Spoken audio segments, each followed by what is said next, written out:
and good morning, everybody. Welcome back to Mythgard in Middle-earth. Pausing to see if my computer will crash. Sorry, those of you who have been with me or have attempted to be with me in the last couple of weeks know I've been having some problems with my tech. My machine has been going down routinely. So I'm kind of like waiting, but it's so far so good. It actually hasn't crashed since last attempt to do a Gryfflet stream. I didn't have any problems on Tuesday. So anyway, we'll see. Yeah, Eric, there were a couple problems. There were two different problems. That is, my Windows so I'm running Windows on Parallels on a Mac, and my Windows installation was crashing separately, like Windows blue screen of death within Parallels, and then I was also getting a kernel panic error in my on my Mac. So all sorts of issues, but right now, so far so good. A couple updates, and it's been okay. So we'll see. All right. In the meantime, Gryfflet has been really appreciating, as he's been waiting very patiently, kind of hanging out with the folks here. But he wanted to stand he's right inside the door of the Mead Hall here in Garsfeld. And what he loves about this Mead Hall is line of sight. I mean, this is the first Mead Hall in Rohan that he's been in where it's a straight shot to the Thane from the door.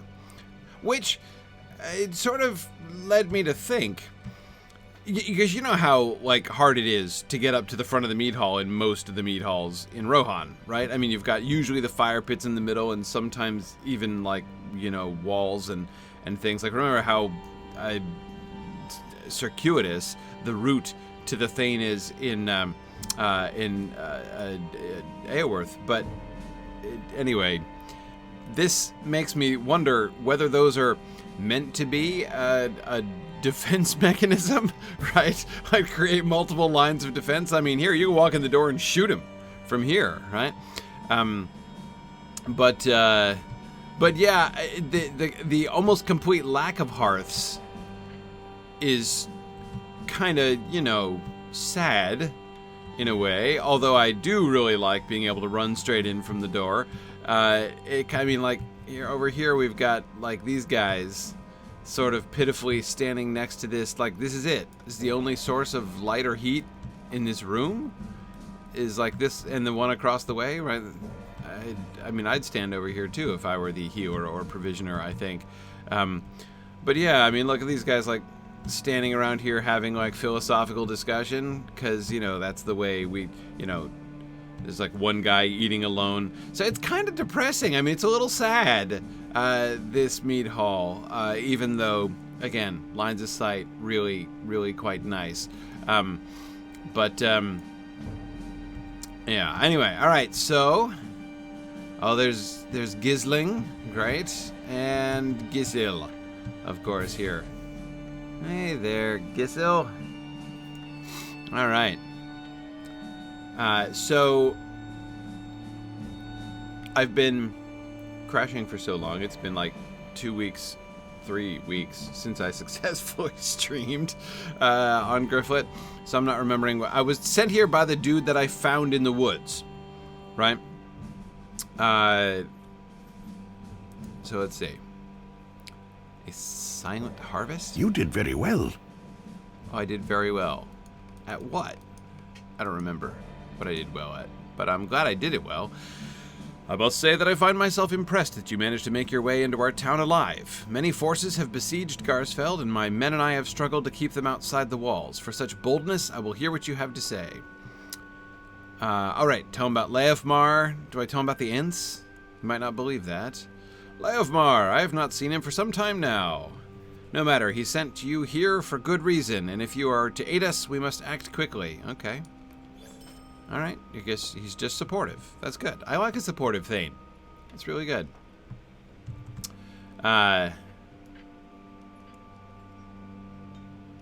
Okay. Excellent. Ethelon says it's not sad, it's hearthless. Right. Yeah. Hearthless. Exactly. Which is sad, of course, in its way. But anyway, okay. All right, guys, so let's see. Tell me about the trouble on the crops. I need you to do this. There's trouble at mill, sir? It's no secret that Garsfeld has fallen on the very worst of times. For my own part, well, very worst of times. You should see that, I'm forgetting the name of it already, that town up by the eaves of Fangorn. Like, that's the worst of times. You know, your town is still standing, so... Anyway, for my own part, I have struggled to keep the crofters from the enemies at our doorstep, and more importantly, from the panic that they are surely feeling. My son Gisling has taken a more active role in moving against our foes, but we fight a losing battle. If you would speak with him, he may have use of you on the fields, and I am curious to know of any new thoughts he has for the days ahead. You're curious to know what thoughts your son, who's standing right there, has? So, like, you need me as a sort of go-between between the two of you? Are there some issues in your family? Because you and your son need to have a heart-to-heart, kind of talk this out?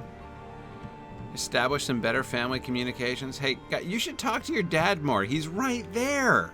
Seriously, right there. I don't know, Edith. The pillar, you can still see him, I think. Oh, you just gotta turn around, man. Just turn your head, and your father, he's right there. Our mission is dire. I figured you had a dire mission. I'm Gisling, son of Gísil. I am sorry for the rather strained nature of our familial communications, but dark days loom over Garsfeld. That's no excuse, man. Talk to your dad even during dark days. The half-orcs stalk our fields. Crebain pick at the crops that still stand, and the orcs have pushed forth in the south. Huh. They've pushed forth. Now, by forth, are they coming from the north? Is that the thing? And they've pushed beyond you? And I'm trying to figure out what you're trying to tell me there. Pushed forth. Out of Garsfeld? Towards Garsfeld from the south? I'm certain we can beat them back. Me too. I mean, no, I'm not, but I'm sure I can. I'm not 100% sure about you. But I know not how long we can stand against the tide. For now, though, we should fight. Return to my father. I may be skillful in battle, but only because I learned from his valor through the years. That's touching. When was the last time you told your father that, Gisling? He will surely have some thought on what our next move should be. Maybe he does. In which case, you should probably find that out, right? I can't keep going back and forth between you forever. You guys have to talk this out. So your son says that he really admires you, and... Thank you for your help. You're welcome. Look, I know. I'm trying to bridge the gap here, but it's hard. Gisling is right. I have thoughts of my own on how to resolve this matter. Okay, but we have talked enough for now. Yeah, that's right. We don't approve of too much talking here in Garsfeld. Let us first aid the peoples of Garsfeld and push back against those that would surround us. Okay. I agree. Then we can all sit down for a nice talk. All right. I need you to do this. My son's heart is in the right place. See, you guys don't even sound like you disagree. What's the problem here? The half-orcs have sacked most of our fields and lurk just outside town. We have held them on the fields, but we will soon find ourselves surrounded. If you could take the fight to them, we might be able to start pushing back towards their camp in the northeast. Ah, camp in the northeast, you say? Excellent. Travel to the crofts just outside town, and you will find the half-orcs there, or if you don't, they will certainly find you. That's good. Go with care.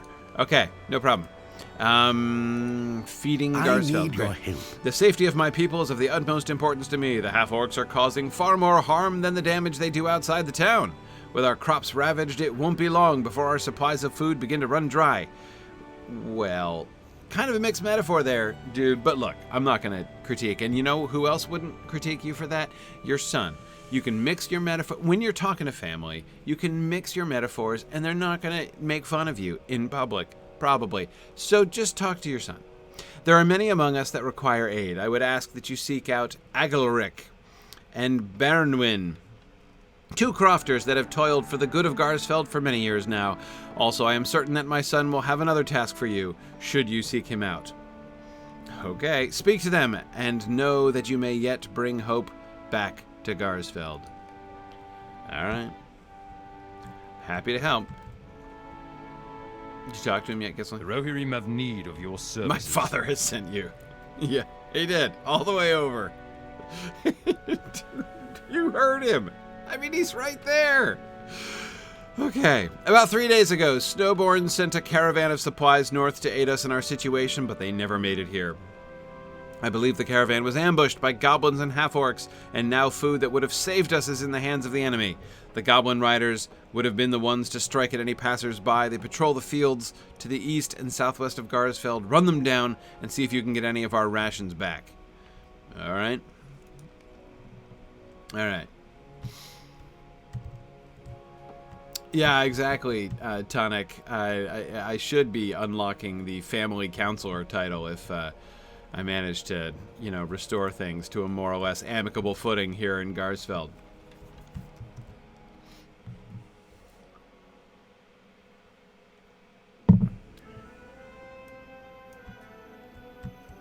All right. So where did I last leave my... Oh, yeah, Eoworth. No, let me just bind this just in case I want it. Yeah, that's all good. Okay. All right. So, where are we going? I'm going to say, well, I don't need to go to Snowburn, do I? No, I need to go to Snowburn to meet, what's his face? Amir. Yeah, him, important dude. Okay, so I need to talk to... What are their names? Oh yeah, Agilric and Gisling and Bernwyn before I leave town, and then I get to go out and fight goblins and half-orcs and answer lore questions. But let me finish here getting things sorted out with... Okay. We're looking. Hey, Oddnoth. Love your name. That's cool. Like the little post there. Who needs a tower when you have a nice little rock outcropping, right? That's good. Okay. Where is that ring leading me to? Not really sure. It's okay. Let's just do some exploring here.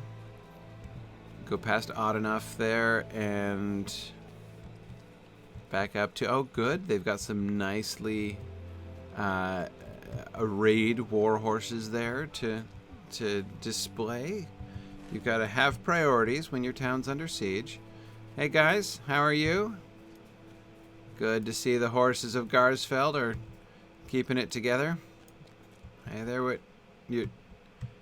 You're standing safely back over there, right? You don't want to stand... If you're going to stand on a stone outcropping, you should stand on a stone outcropping. Dude, you're going to stand on the wall near an outcropping? You can see better from up here. But it's okay. You don't want to be rash, I guess. Who wants that? Okay, uh-oh. Hang on. Alright. Okay, Langar. Hi. Whoa. You're serious looking, dude. Nice cap, though. I really like it. It's simple, but I don't remember seeing any other Rohirric dude just wearing a black skull cap like that. That is vintage right there.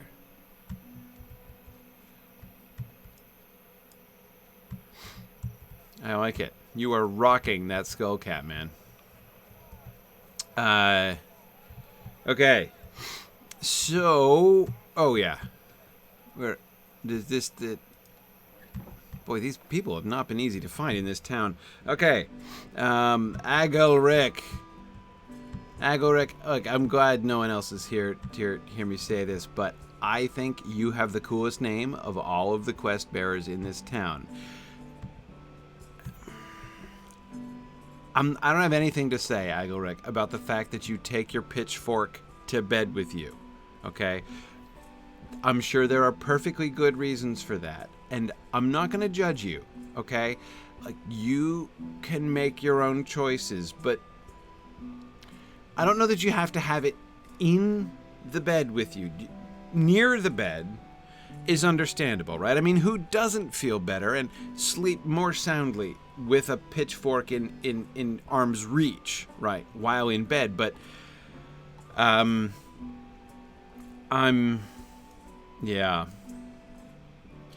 yeah, no, self-defense, absolutely, yeah, sure, but I'm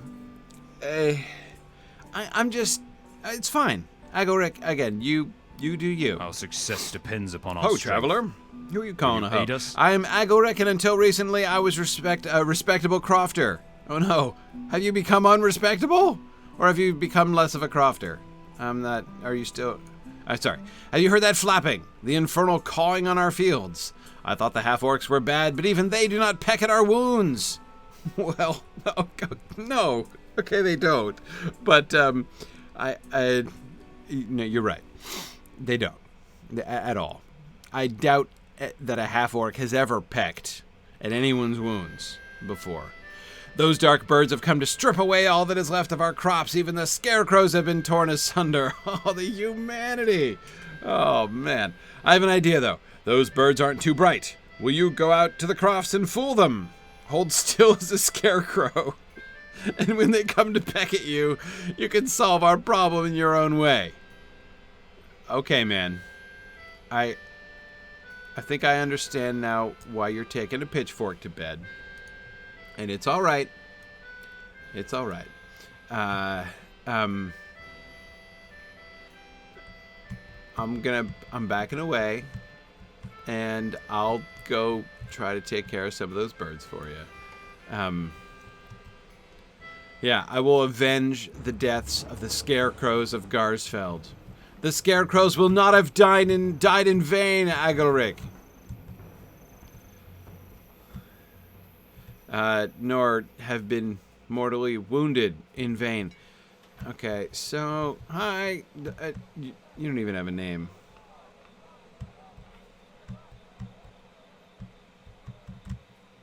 What are we looking at? Mr. No Name? Are you looking at the watchtower, or are you looking at the house? Looks like you're looking at the watchtower. You expecting company? Did you hear something? Something I should know about? Happening over here in the watchtower? No. Okay. Just, huh. Alright, well, thank you for your vigilance. Look at the people here being so vigilant and, okay. Oh, wait, hang on. Hark, but soft. What quest bringer? Oh, hang on. All right, here we go. All right. Missed the door, Gryfflet. Hey, Baronwyn. Oh, hi, Baronwyn. Okay, Baronwyn. Posture. Okay, it's all right. Man, if my town were under siege, I'd be slumping in my chair too, right? But cheer up, Baronwyn. Hang on.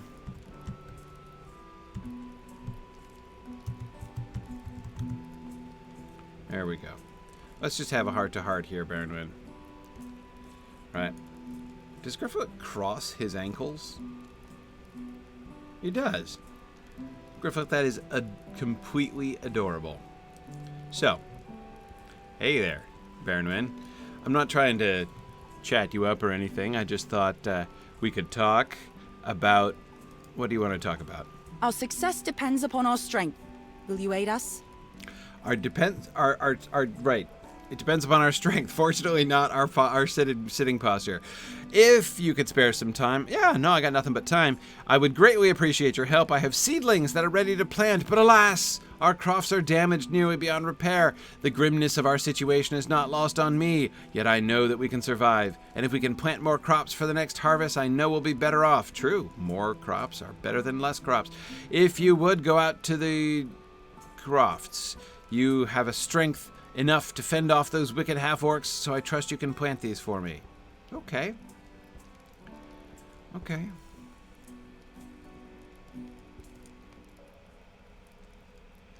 All right. That's good.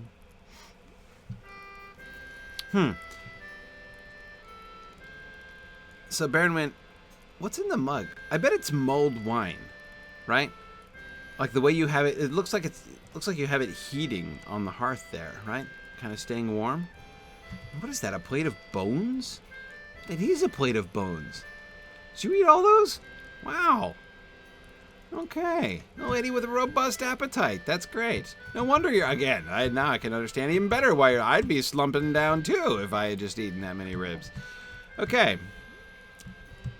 Rinroos, yeah, who's going to protect the crops after I plant them? I was thinking that too, but I think the idea is that first I eradicate the crebain by imitating a scarecrow, luring them into complacency, like sort of luring them into complacency and then bushwhacking them. And then I kill all the half-orcs, and then I kill all the goblin riders, and then we're good. We can plant crops, and that's fine. So, hey there, Stable Master. Good to see you. Wow. Do all of their haystacks have bloody great spikes sticking out the top like that? Huh. I didn't notice that before. I mean, I guess it makes sense, I guess. Hey, who's in here? Oh, the Relic Master. Oh, hey, Relic Master. I think I have something. No, I don't. Your aid is welcome, friend. I don't. Oh, yeah, I do. Look at that. Woohoo. Oh, and a sealed gold setting. Look, I got all kinds of things for you. Okay. Well, I'm not going to bother with that other one now. I got no legendaries leveling up at all. I tore through them all. Okay. JJ, you are absolutely right. JJ's thinking about all the straw men that have been attacked over the years, right? And so if we can assume the position of a straw man and still beat them, it will be quite satisfying. Not to mention taking vengeance on those who have been beating straw men for so many years. Oh, Gisling. Oh, I already talked to him. Okay, great. Yeah, fine. Okay, so it's time to head out, then. We can head out in any manner of direction we want. So, let us... let us find a lore question. Okay. All right. Going to my lore question list. Okay.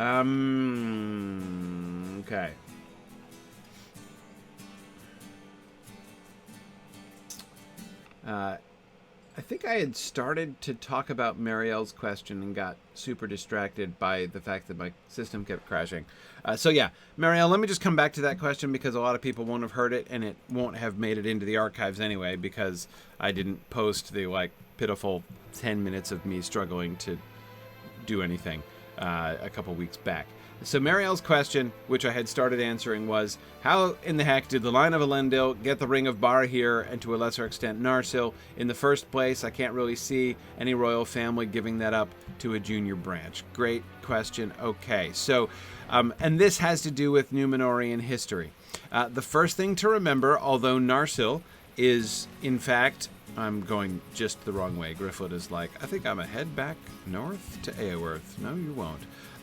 Anyway, so remember that although Narsil is an exceptionally awesome sword, first of all, it becomes more awesome sort of in retrospect after, it becomes the sword that was broken and, associated with, the line of the kings, essentially, because it was Elendil's sword. It's not Elendil's sword because it was associated with the line of kings, exactly, right? Alright,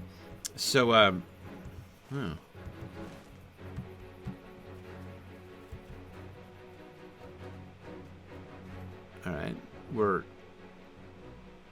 Okay, I don't need to kill that guy. I don't need to kill that guy. What am I doing out here? Is this where I'm supposed to attract crows? I'm supposed to be killing the half-orcs, right? So I ignore the fire starters and just fight these guys? Okay. Seems a little surprisingly selective, but we can do that. Anyway, okay, so Narsil, it's an awesome sword, but it also kind of becomes more awesome in retrospect, especially by the time we get to Aragorn. We were talking about this in Exploring the Lord of the Rings, looking at the whole sword that was broken thing with Boromir and Aragorn at the council. And specifically, we were kind of looking at the ways in which the sword and its identity is emphasized, like how that identity is established as the sword of Elendil. And the primary thing that we see it associated with, it's not associated with kingship per se.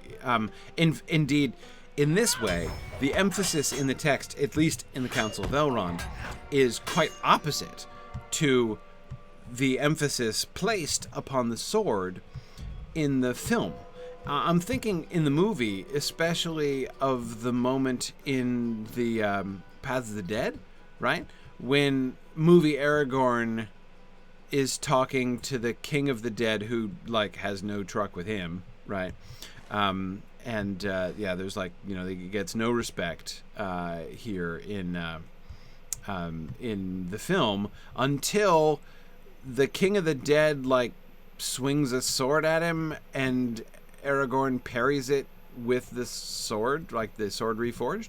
And it's that which, like, so the fact that he's the dude who happens to be carrying like the special magic sword is what impresses, the King of the Dead in the movie, with the fact that, Aragorn, he must be legit, he must really be the king because he's got the magic sword.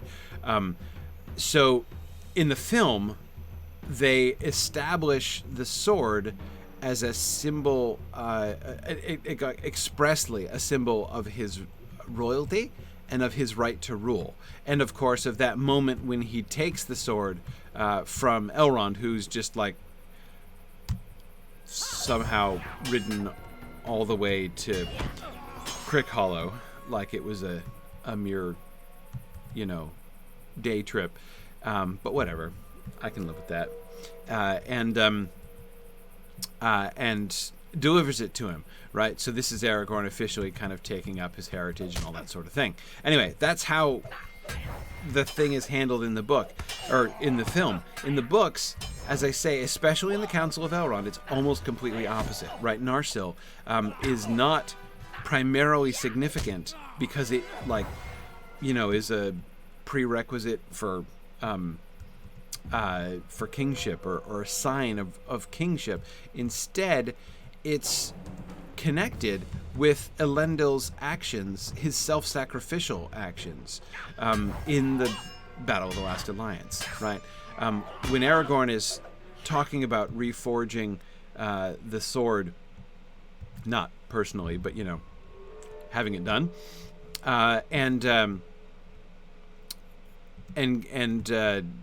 taking up the sword again, he is offering to do with Boromir, right, what Elendil did with Isildur, or with Gil-galad even, which is to join with him.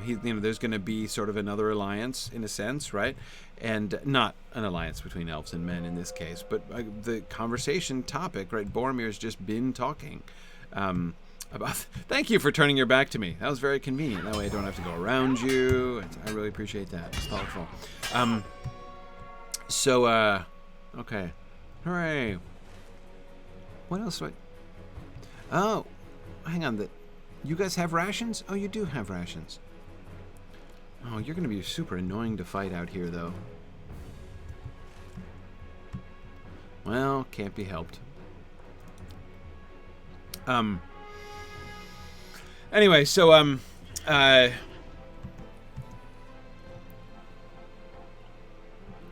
sword that broke under him when he died is the way that Aragorn kind of, describes or, sort of paraphrases the significance of Narsil. it's associated not with the establishment of the king, but with the death of the king. I guess just like chasing them down as they try to run away from me is like kind of fun. I'm on your tail, man. Can't escape. You can drag this out, but you can't win, especially if you never attack me. Right? Not a good long-term strategy, I'm thinking. Anyway, okay, so, right, so Narsil, I mean, it is the sword of the king in that it was Elendil's sword, but again, that's not the text's chief emphasis. So, Marielle's question about how does the line of Elendil end up with Narsil and Bari. So, as I said, it wasn't the sword of the king in Numenor. In fact, although Narsil is indeed awesome and ancient, it is only the second best sword in Numenor. The sword of the king was Aranruth, is the name of the king's sword. That was the sword of Thingol. So the sword which Ar-Pharazôn was wearing at his hip when he came. I love how these horses are just kind of strolling around. They're like unperturbed. What is that little cage thing? It's kind of fun. All right, I gotta. I'm in between areas with relevant targets. Any of you guys see anybody steal any rations? There we go. Okay, so Aranruth, Thingol, Greymantle's cloak, his sword, is the one that the king, that Ar-Pharazôn took with him and presumably is still wielding, or at least having equipped, wherever he is awaiting the last battle. So, Narsil was in the line of Elendil, but keep in mind, now, when it comes to the Ring of Bari here, that would seem to be a trickier question, because the Ring of Bari here is a pretty big deal. I mean, it's a very, very ancient artifact. Even by the time of Numenor, it's ancient. By now, towards the end of the Third Age, it's very ancient. So, how does Aragorn end up with that? Why didn't Ar-Pharazôn have that, on his hand when he, went on his boat trip? And the answer, it has to do with the history of the kings of Numenor. So, it's really kind of a fun and cunning thing that Tolkien did. I have always really liked this. It strikes me as a really stupendous example of sort of having your cake and eating it too, right? On the one hand, you don't want Elendil and Amandil, his father, and Isildur and Anarion being the actual king of Numenor, right? Because key to the story of the fall of Numenor is, the descent of the king into, evil and the service of Sauron. And, so that's, central part of that story, of course, is that element. That, okay, let's see. Hang on, we good? We're good over here. Okay, let's go plant some things. So he can't be the king, right? He can't be the actual ruler of Numenor. He has to be sort of an underdog, right? But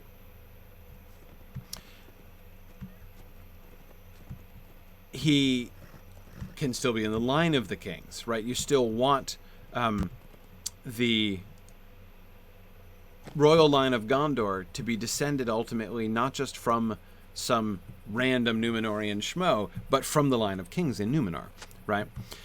So what Tolkien does, right, what he contrives to do, is show how they are in the royal line, right? But they're more than just in the royal line. They are Okay, here I'm pretending to be a scarecrow. Okay. I have to 6 times must you imitate a scarecrow. Okay. Can do. Okay. So this all has to do with Silmarillion, and the law of Numenor originally was that you only a male child could inherit, right?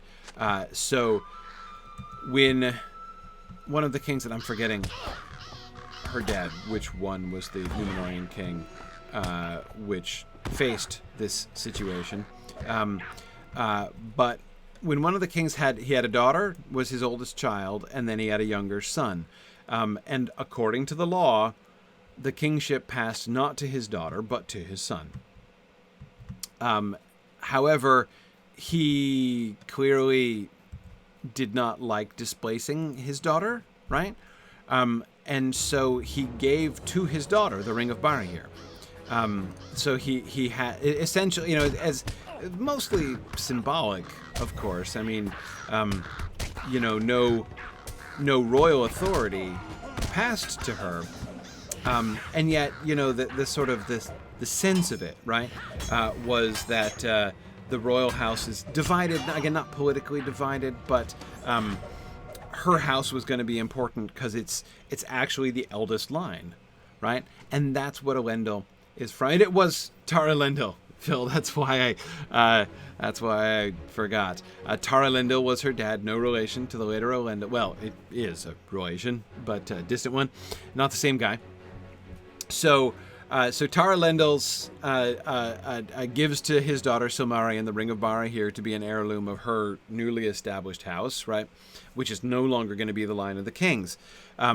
And eventually Amandil and Elendil and Isildur and Anarion are the descendants, and they become, the lords of Anadune. So that's all good. And that's how they get the Ring of Barahir as an heirloom of their line, right? So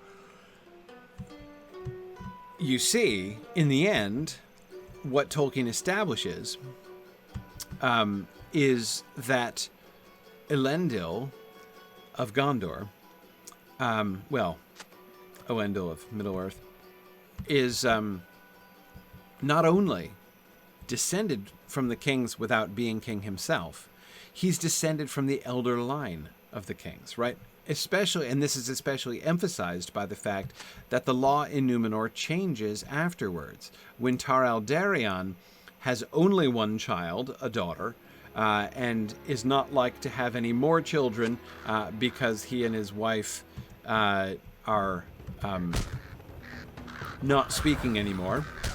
He and his wife become estranged, and so he's like, looks like I'm done with the getting heirs thing, so my daughter is going to be my only heir, and so therefore we need to change the law.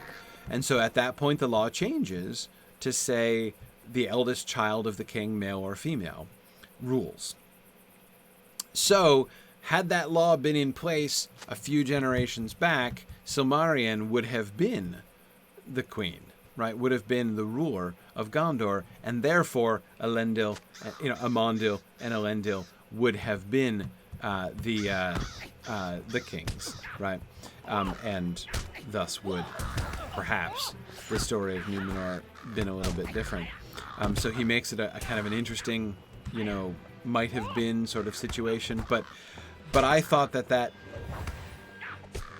I always have thought that mechanism was really fun, like how they are descended from the Elder. Like they weren't the kings of Numenor, but like they kind of should have been, right?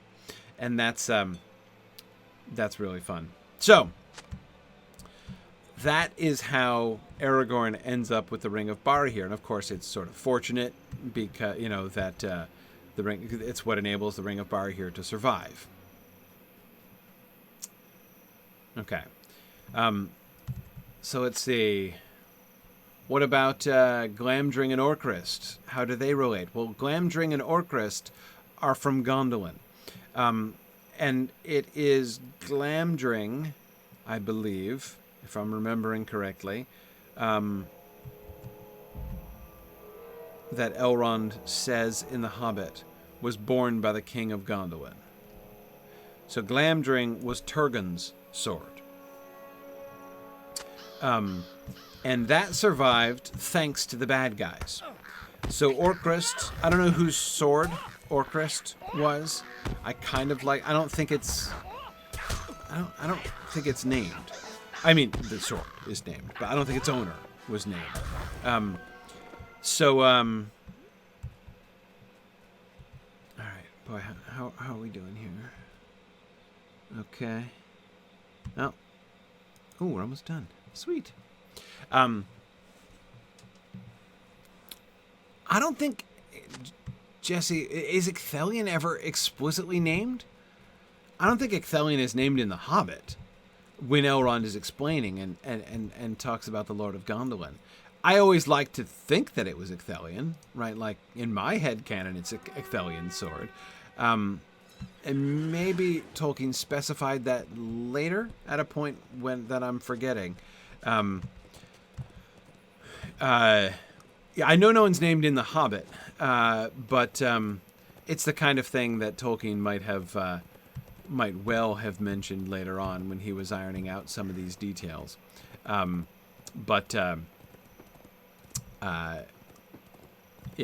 not sure about that.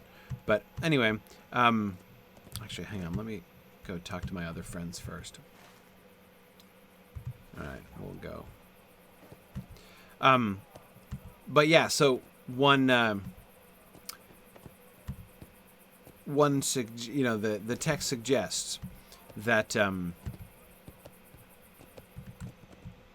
the text suggests that the swords survived, Glamdring and Orcrist survived, not because they survived the battle and were handed down like Narsil and Arenruth, until the end of Numenor, survive because they're in the possession of the Edain, right, and then are taken to Numenor, and then of course Narsil is born from there back to Middle-earth by Elendil the Tall. But by contrast, Glamdring and Orcrist survive because they're not handed down, right? They of course are taken from the Trolls' horde. And the Trolls had, so basically they were captured. That was loot, right, from Gondolin, which was looted by the orcs and Balrogs. I guess the Balrogs didn't keep it, so the orcs kept it, and they, and it kind of got passed down, and they, those plunderers plundered other plunderers, right, and as the Hobbit says, until finally it came down to those particular trolls. So that's how those swords never left Middle-earth, and they never went to Numenor or anything, and indeed have not been in the possession of any of the free people until they are found by Bilbo and Gandalf and the dwarves. Phil, yeah, Ecthelion does impale the Balrog on his helmet, and then drowns him, and that implies that his sword was out of commission. Yeah, his arms are wounded, both of them. His arms are wounded in the battle. But I mean, he did have a sword prior to that. So yeah. Okay.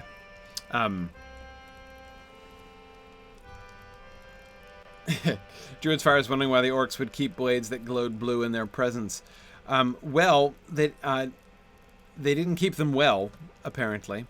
I mean, I guess you could use it as a light source, right? But you couldn't turn it off without leaving the room, right? It's sort of like a sort of a quantum effect, right? That the lights will only go off if you're not observing them. Anyway. Okay, hey, you're welcome, Baronwyn. Always happy to help. Glad you're working hard. I know not if many of those you planted will make it through the week, but it fills me with hope that one day Garsfeld will be as beautiful as it once was. I agree. Well, I'm glad we've had this chat. You keep up the good work, and we'll see you later, Baronwyn. Nice hanging out with you at your fireside. Oh man, Ethelod. Yeah, if Tolkien had finished the Tuor story, the 1951 Tuor story, yeah, we probably would have found out. Okay, let's see. All right, has it moved? No, Watchtower still there? Strong work.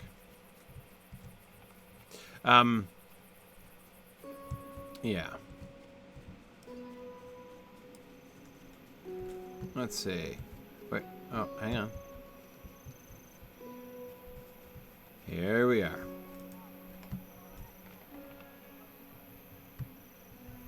Is this a bread delivery? We've just got a basket of bread in the front yard?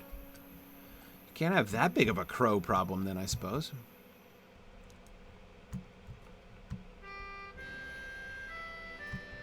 All right, Agilric. So I have good news for you about the crows. What brings you to these lands? Yeah, they got what they had coming. Maybe some of my crops will actually make it to the next harvest. And maybe you can put down the pitchfork, Agilric. Just remain calm. We got the one guy who can't relax, and then we've got Baronwyn, who's completely relaxed. There's things are a little uneven here in Garsfeld. Folk are on edge. Jesse, so those passages that JJ is quoting about the cunning and cleverness of goblins are from The Hobbit. Oops,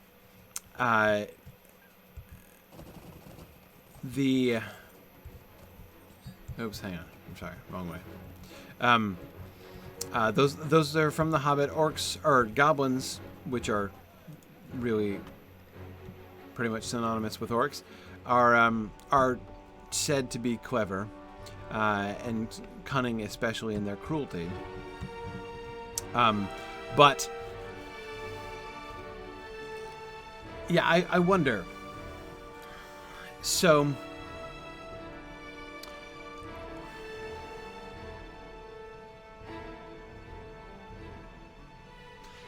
theoretical question. Would orcs be described as clever in the same way had he not said that in The Hobbit? Here's what I mean by that.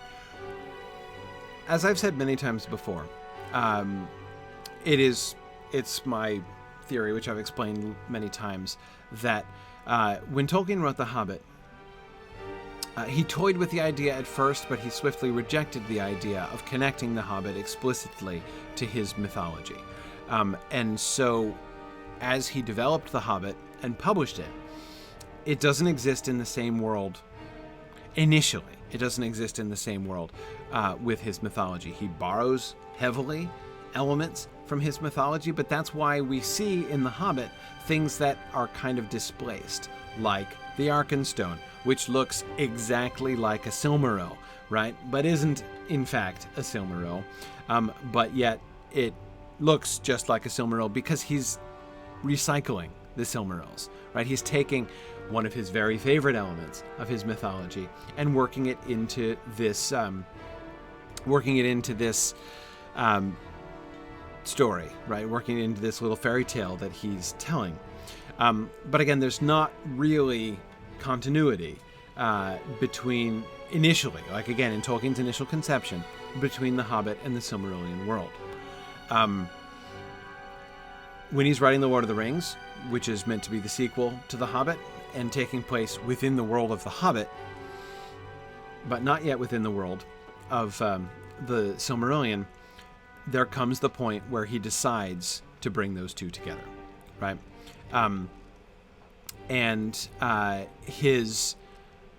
decision is a momentous one, and it has massive implications not only for the Lord of the Rings, but for the Silmarillion itself. That's what we're talking about in my Morgoth's Ring class discussions on Wednesday nights right now. We're about in the middle of Volume 10 of the History of Middle-earth, Morgoth's Ring. We've been reading chapter by chapter through the whole History of Middle-earth series together and talking about it for several years now.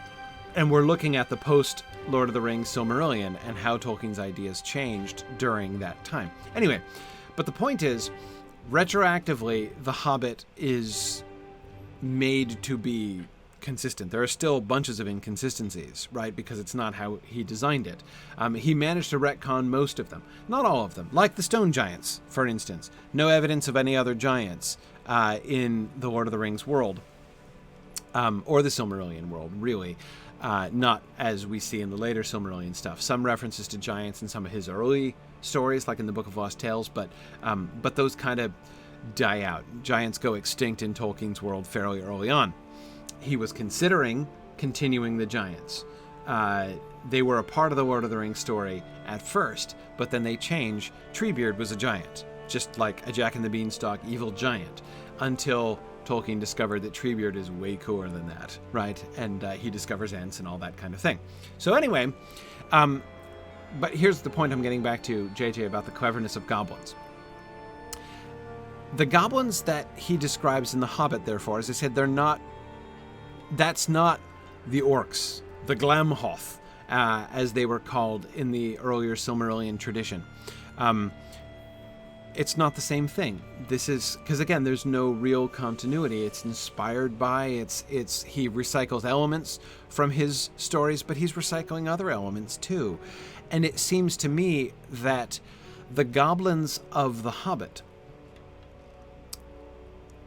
owe at least as much to George MacDonald's goblins from The Princess and the Goblin as they do from the orcs of the Silmarillion tradition. By the time we get back to, say, Ugluk or Grishnak or even Shagrat and Gorbag, right, in The Lord of the Rings, by the time we get to those orc characters, they are the Glamhoth, right? These are the creatures of Morgoth that we're seeing in The Lord of the Rings, but they were not in The Hobbit, right? At least that was not the exclusive sort of concept in play there. So my theoretical question, would he have said those things, JJ, that you were quoting? For those of you who are just listening or not, or watching asynchronously and not seeing the text, he's quoting the passages that say, "Now goblins are cruel, wicked, and bad-hearted. They make no beautiful things, but they make many clever ones. And it is not unlikely that they invented some of the machines that have since troubled the world, especially the ingenious devices for killing large numbers of people at once, for wheels and engines and explosions always delighted them, and also not working with their own hands more than they could help." Right? Those things are in The Hobbit. It is part of the devious, cunning, and technological advancement of goblins. So the way that he associates machines of war, and indeed, to some extent, like the internal combustion engine in general, right, to goblins in The Hobbit is kind of a joke, right?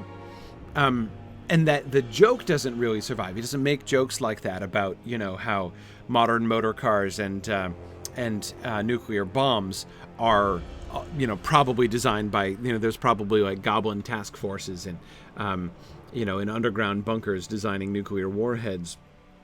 He doesn't make those kinds of jokes in The Lord of the Rings anymore.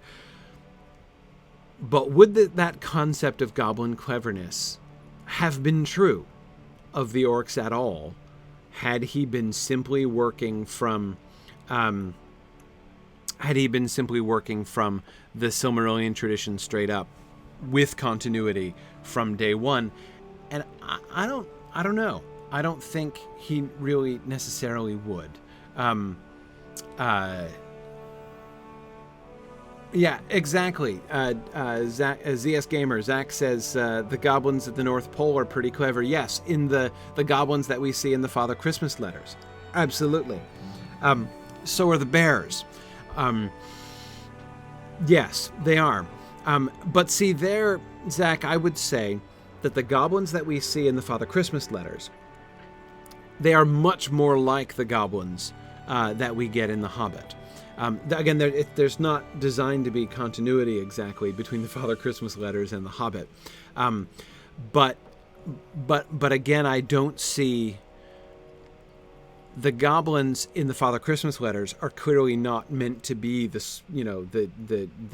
creatures of Morgoth, the Glamhoth of Silmarillion tradition, any more than the elves, than Ilberith, the elf, North Pole elf, in the Father Christmas letters, is meant to be exactly like one of the children of Finwë or something, right?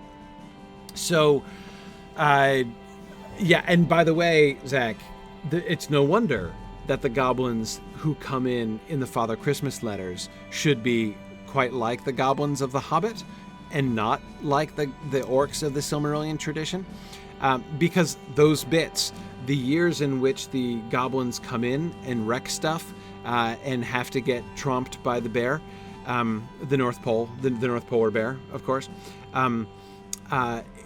was right at the time he was writing The Hobbit, right? If you look at the dates, if you look at those years, he's right in the middle of Hobbit time. And in fact, there's even a kind of reference, right? There's one of the pictures that he drew, and one of the incidents in the Father Christmas letters at that time is the North Polar Bear, right? This like giant bear kind of wading in and flinging the goblins all over the place in this big pitched battle, right? Very reminiscent of giant Bjorn coming in to the Battle of the Five Armies, sort of off screen, right? Or, off stage. And if you ask me, I would suggest, right, and it's the same audience, Phil, exactly. I would suggest that the cause and effect probably works the other way around. That is, I wonder, I'd have to go back and look at the dates. Not only the dates of the Father Christmas letters, but also the probable composition, the probable drafting dates in the History of the Hobbit by John Ratliff. But that is, I'm speculating about which one is referring to which. Did he have the North Polar Bear wading through goblins and flinging them everywhere because it was like Bjorn, and his kids would like that? Right? Because they would, of course, be remembering the Hobbit story and be like, hey, the North Polar Bear is just like Bjorn. Or did it work the other way around? Right? Is there a reference? And you have to admit it's a small and passing reference. It's not described or narrated. Is the reference to the fact that Bjorn came in like a swollen to enormous bear to gigantic size, right? And flung goblins around as you... is that a reference to the Father Christmas? Was that an in-joke to his kids, right? Who would be remembering the North Polar Bear, right? So that when they read The Hobbit for the first time, they're saying, hey, Bjorn is just like the North Polar Bear.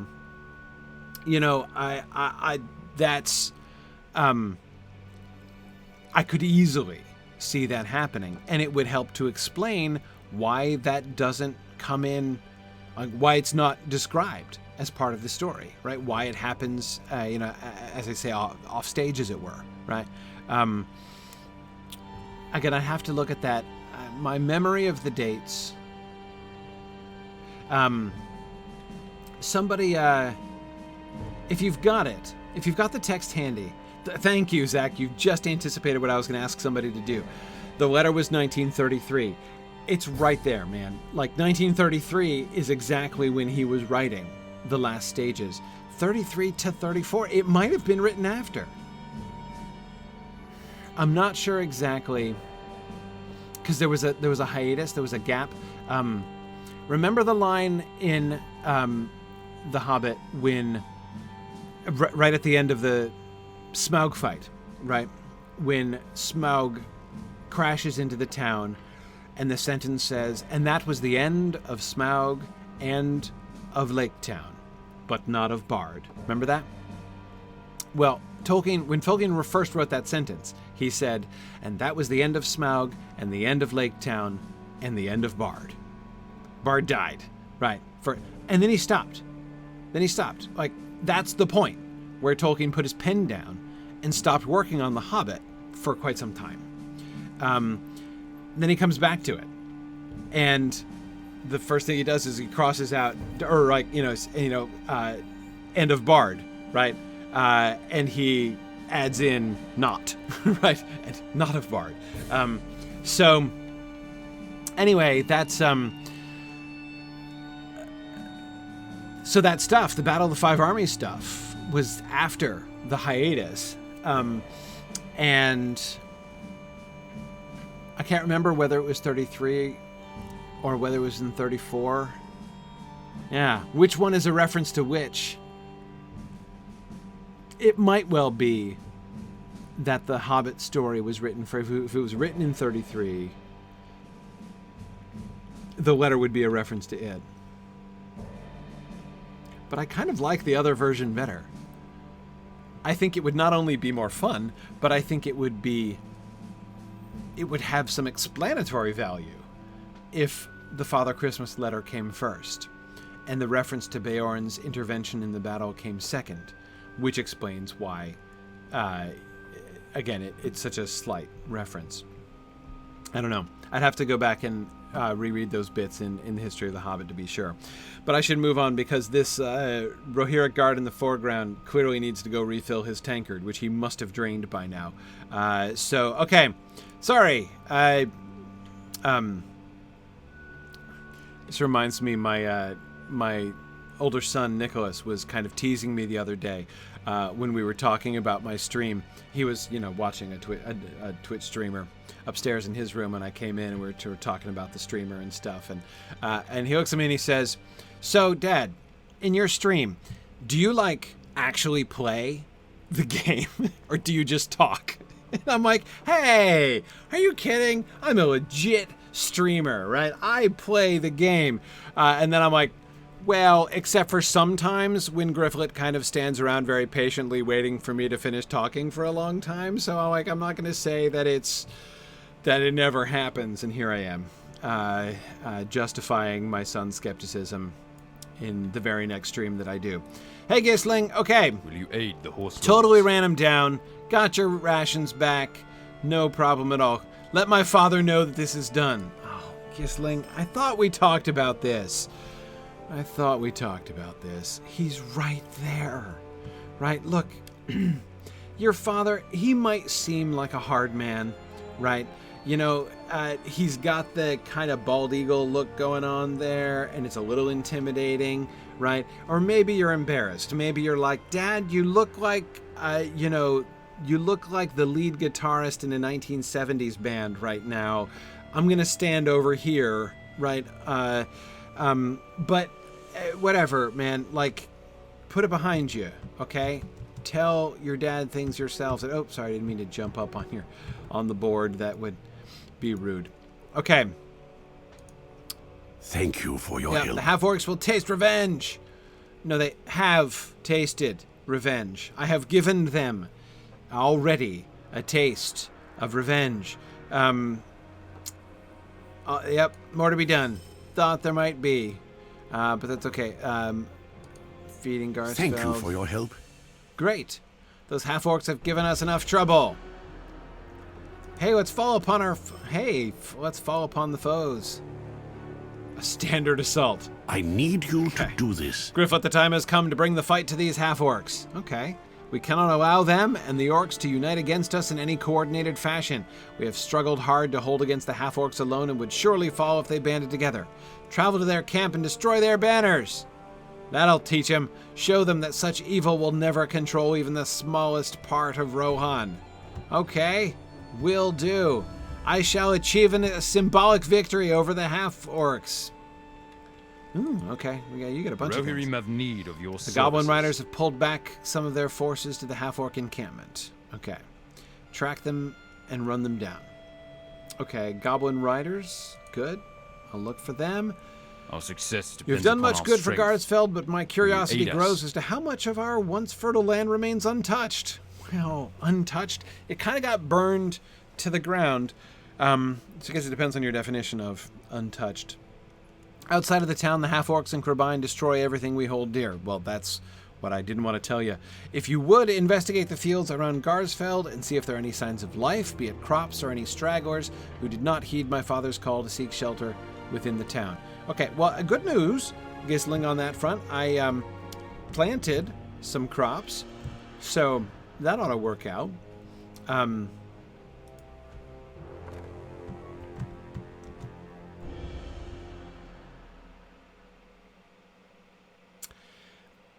Yes, JJ, excellent point. The half-orcs will taste revenge. So apart from the fact that they already boy, is it hailing? These raindrops are hitting with explosive impact. I feel like they should be leaving craters. These are huge drops. Should we get under cover? Well, I'm wearing a helmet, so that's something. But, so where's the camp? To the northeast. Okay, so it's over there. All right, well, let's ride around and scout. It's meant to be scouting, so I'll go around the town. I'll kind of go around it, you know, Widdershins there, and then I'll end up at the half-orc camp. How about that? Okay, so, but anyway, yeah, so JJ was asking about, so we were having this discussion about the difference between will and shall. We had some heart-to-heart talks about tenses in exploring the Lord of the Rings, because that's the kind of fan service I like to do, right? Intense grammatical talks about tenses in the English language in exploring the Lord of the Rings. And okay, what am I supposed to scout? Any particular point? Okay, massive damage, nothing left to save, nothing to save here. Okay. And then we're over this way. Okay, great. Right, so we're talking about tenses. And in the context of talking about the future tense, we were talking about the difference between will and shall. And this was a point that Tom Hillman was making. Ooh, hang on. Got a ravaged corpse. Let's take a look at this ravaged corpse over here. So Tom Hillman was talking about the difference between will and shall. And etymologically speaking, okay, nothing remains. Oh, wait. An orc was suddenly striking. Was this, was that a quest line I was supposed to... Oh, there he is. I see him herring back. Hey, Mordor, come back. I thought I'm supposed to fight you, maybe. You came with the cow? Just in case there's a quest attached to you, I'm gonna kill you, right? Nothing personal, exactly, but, you know, in the interest of completionism, you are the... There we go. That's it? No? Oh, come on, man. Are you gonna be that annoying? I don't want to fight you.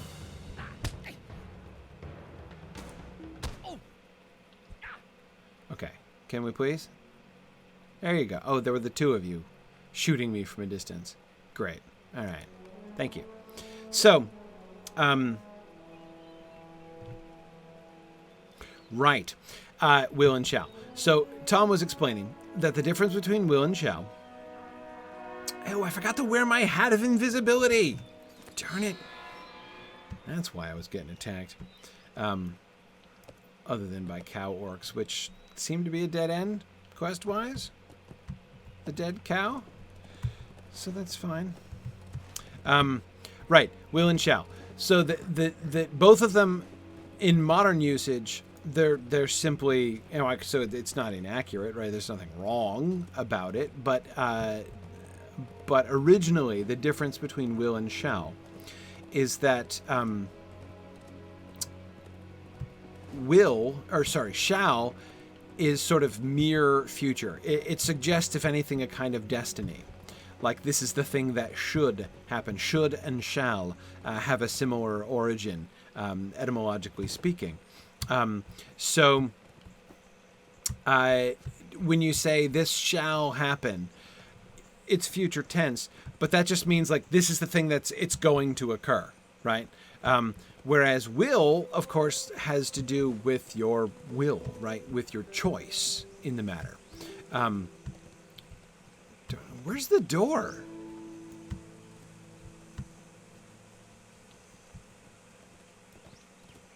Did you guys get into this place? Yeah, so when you say, like, for instance, and this came up in the context of our discussion of the sentence, I will come to Minas Tirith, right? When Aragorn says, I will come to Minas Tirith, he's saying not only future tense, right? This is not just, this is a thing I predict is going to happen, right? He is declaring his intention of coming, right? I choose to come to Minas Tirith. I pledge that I am going to do this, right? And so we were talking about how it's a little bit awkward, right, to be using the word will in the third person like that. Okay, the main camp of the half-orcs. I'm certain that Gísil would be pleased if many were slain. Yeah, I'm sure he would be chuffed to know that I had slain a fair number. Okay, so I need 8 bloodletters and 6 archers. Great. Anything else I'm meant to do in here? Just kind of... Oh, wait, got some crops? Can I steal this? That would be burglarious. Okay, all right. Recently harvested crops, recover them. That's right. I shall do so in a burglarious fashion. Oh, good, that one counted already. Great. Okay. Yeah, so JJ was asking that, the sentence, the half-orcs will taste revenge.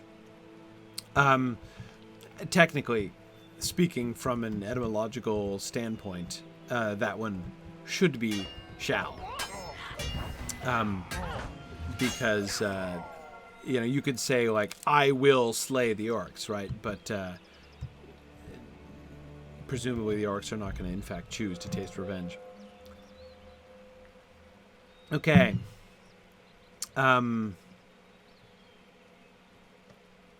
Yeah, so I will this, I will do this doesn't just mean it's an action that I will be taking in the future, right? It is, I intend this to happen. Exactly, something like that. Okay, maybe the half-orcs are sorry for what they did. JJ, can't rule it out, I suppose. All right. I know I'm meant to kill you guys eventually, but I figured I'm probably going to have to kill some in the context of achieving other quests, so I'm not going to overdo it.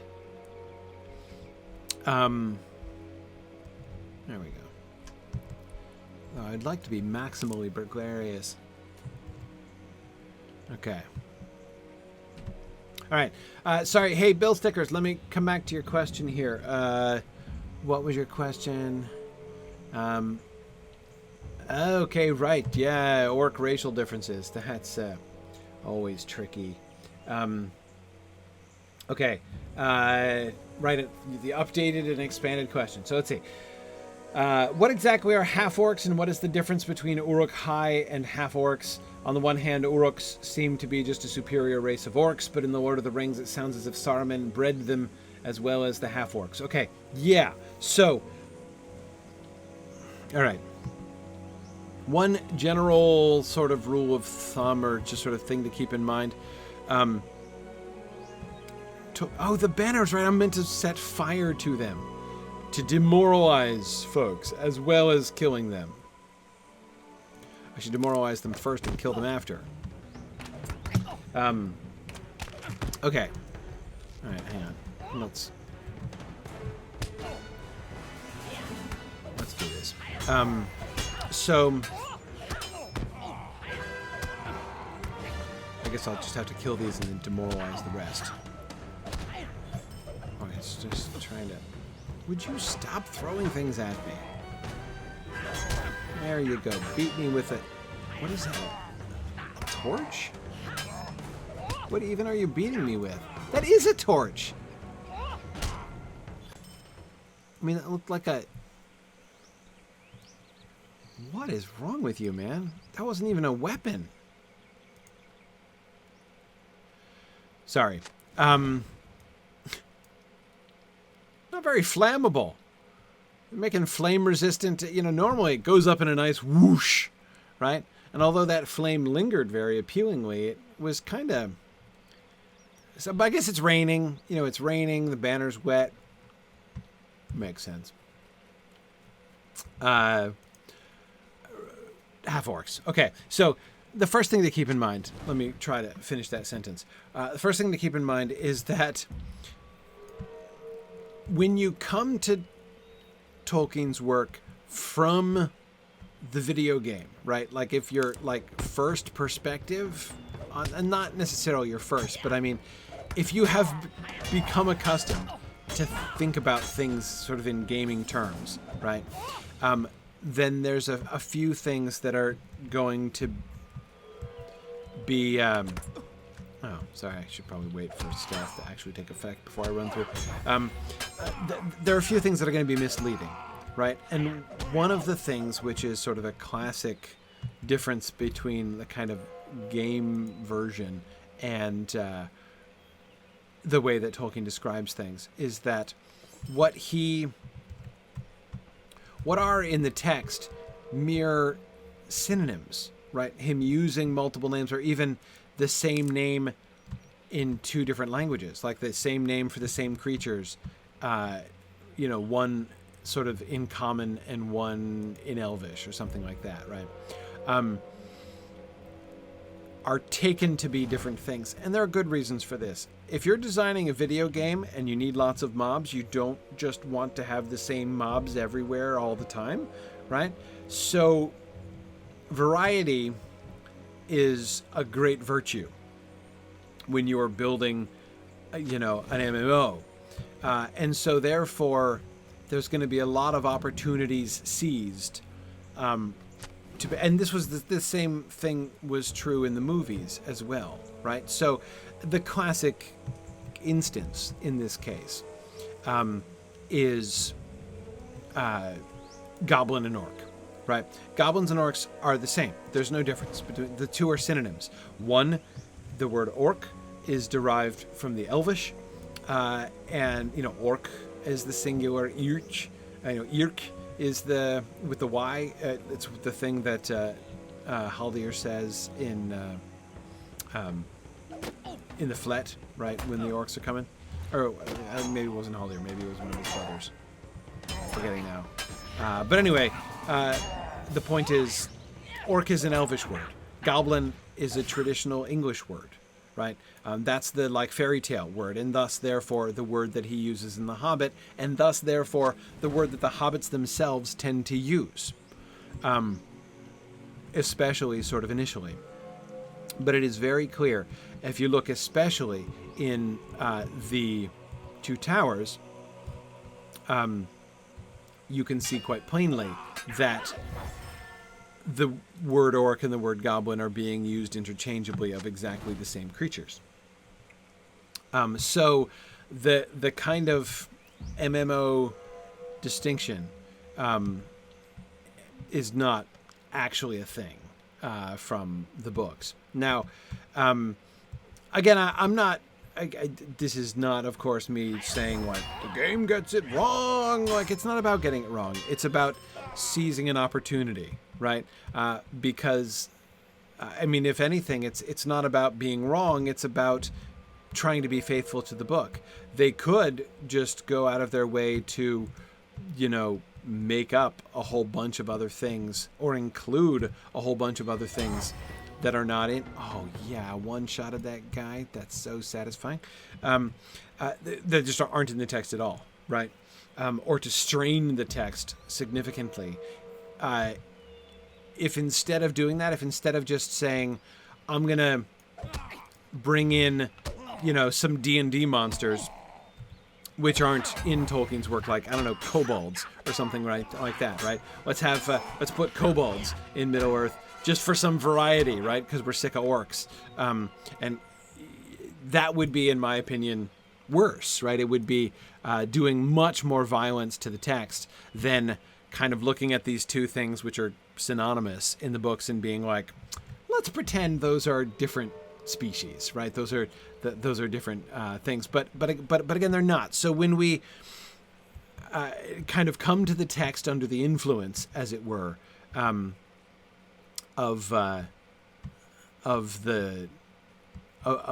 game thinking, right?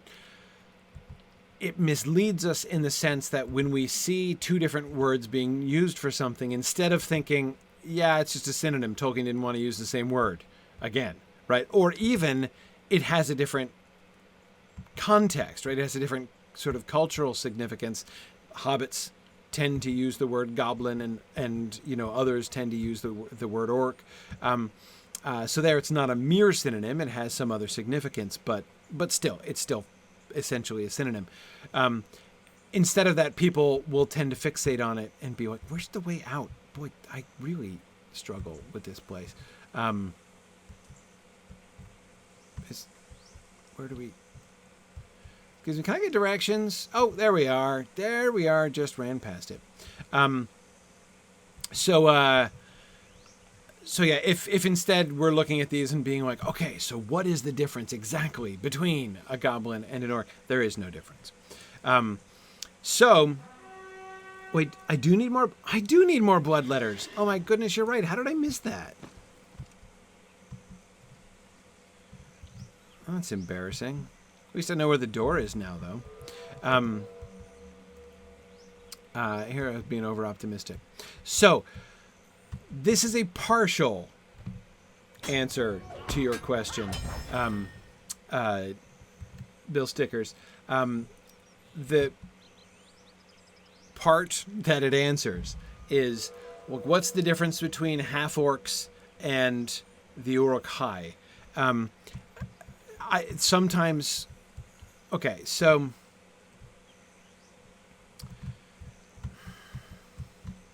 Hang on, let me keep backing up. Nice. You are the halfling, Gryfflet. So... Alright.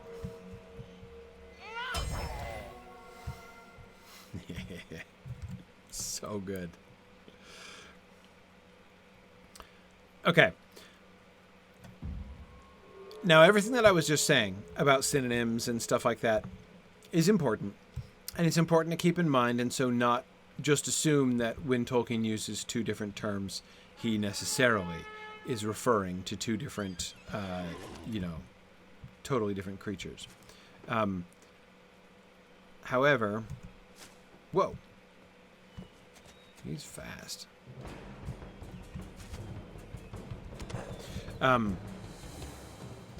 But that said, it is clear that there are different species of orcs, right?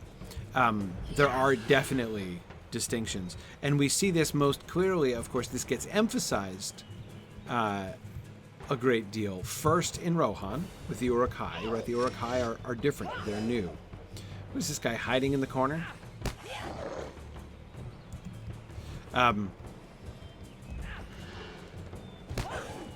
Anyway, it's yeah, so it's first emphasized with the Uruk-hai, but it's brought in again for much comment in Mordor with Sam and Frodo, right, where you get like the scene, for instance, with the orc warrior and the tracker.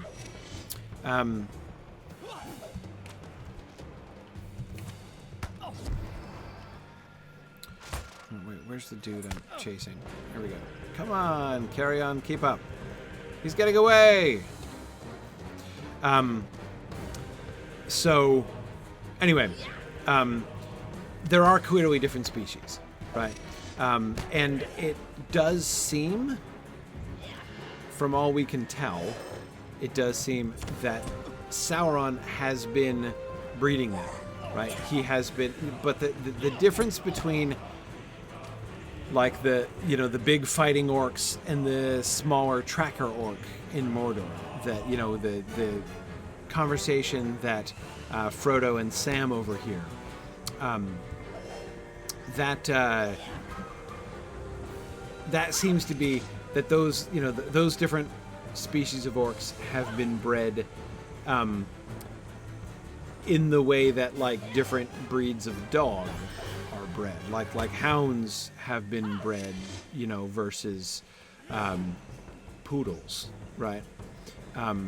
They have different roles. They do have different physiology, but it sort of comes from a sort of a natural genetic kind of thing. The Uruk-hai are different, and Treebeard is the one who speculates that what Saruman, he's been doing something to them, says Treebeard. And Treebeard's speculation, which is admittedly speculation, Treebeard doesn't know, right? As Gandalf might say. So Treebeard's speculation is that Saruman, has blended the races of orcs and men, right? And we see half-orcs and goblin men, right, at the Battle of Helm's Deep. And, of course, we are told, in retrospect, the squint-eyed southerner at Bree appears to be one of these half-orcs and goblin men, though, not so obviously orc-like as some of the ones in I almost said Rivendell, in Isengard are, right, according to Merry and Pippin. So there we go. I think I did all the things. Yes, I did do all the things.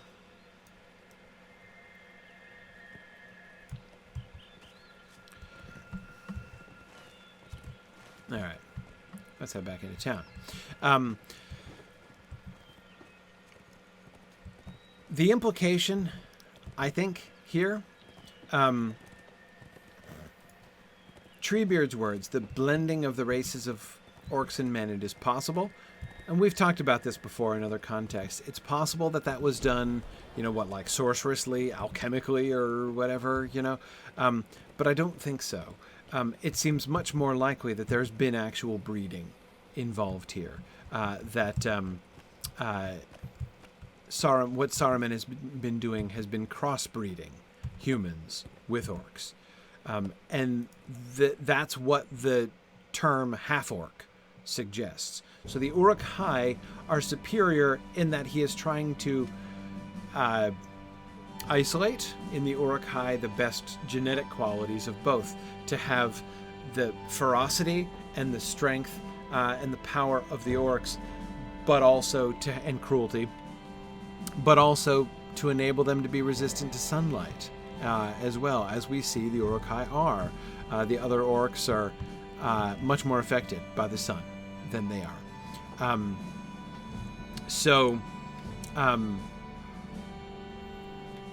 Yeah. Anyway, so I do suspect that Saruman has been crossbreeding humans and orcs, and I can only think that has been done through very horrible acts. I don't think that the Uruk-hai were test tube babies.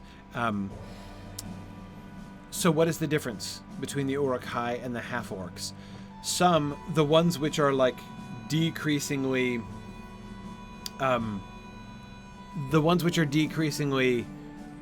orc-like, right? Like the squint-eyed southerner. Quinn. Sorry, I named him that.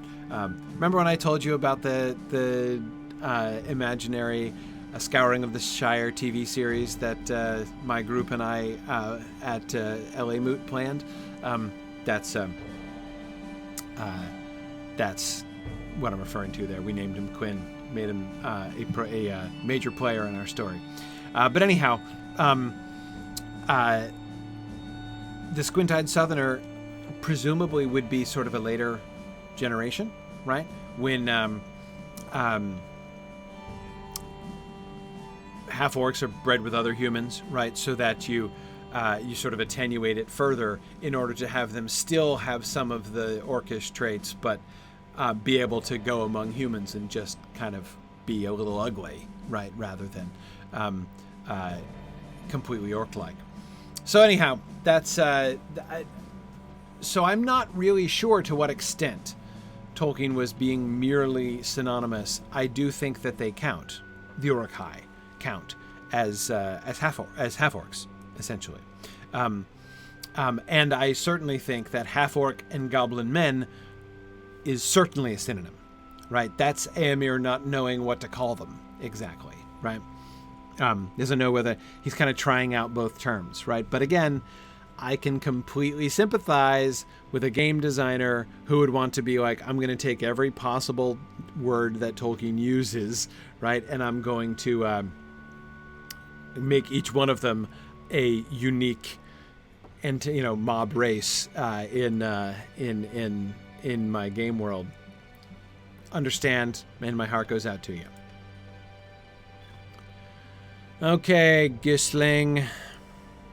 What brings you to these lands? All right. Their defenses are sufficiently weakened. My men and I will handle this ourselves. These horrid foes will be driven from our lands. As for you, my father wishes to speak about another matter. Hey, you're telling me what your father wishes? Does that mean you talked to him? Did you guys have a breakthrough, Gisling? Thank you for returning these to us. I had assumed they were merely burning our fields to the ground, but I'm glad that some of our crops could be saved. Yeah, hey, look, win-win situation, Gisling. Now you didn't even have to harvest them yourself. This is far worse than I thought. Wait, what is? Oh, how bad the crops are. Yeah, they're pretty much wrecked. We will soon find ourselves surrounded by the very worst of our enemies. We need to take action quickly if Garsfeld is to survive. Feels like a non sequitur, but Gisling, I'm proud of you, man. I really am. I'm good. So, Gisil, did you, have you been making efforts too? You did very well. All right, those half-orcs will pay for giving us so much trouble. The loss of their banners will symbolize... It is a symbolic gesture. We're on the same page, you and me, Gisel, except for the whole family communication business. The loss of their banners will symbolize what little stake they will continue to have in our lands. A strong start, to be sure, but we have more work to do. Okay. I figured we would. You did very well. They received what they deserved. Who did? Somebody. Whoever it was, they received it. Okay. Agelric told me of your efforts to drive the crebain from our crofts. Good. Is he still holding the pitchfork, Gisel? Has he moved past that? You know, can he sleep without the pitchfork? Yeah, that's an important step. You rated us greatly, but as always, the crebain have flocked back to Garsfeld. When the crebain first arrived, they came from the west. They were simply a nuisance at first, but you can see for yourself what they have done to our crops. I had the crofters set traps near their homes. Oh, I saw some of those traps. I was wondering when those were going to come into play. But since the goblins and half-orcs raided our fields, the traps have been of little use. If you would, travel out to the crofts and thin their numbers. What, the traps? Also bait the traps. Right, okay. I thought you meant thin the number of the traps. It seemed a little strange. Okay, we are narrowing things down.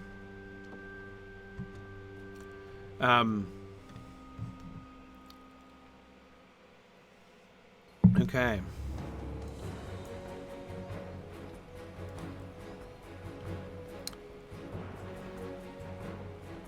It is getting towards 3 o'clock.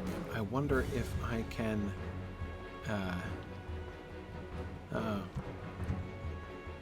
Carrions on skates here. Zoom! Yeehaw! There we go.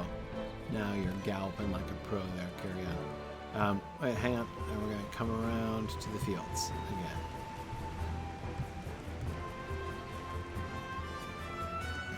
Oh. We could have crossed the river, it turns out.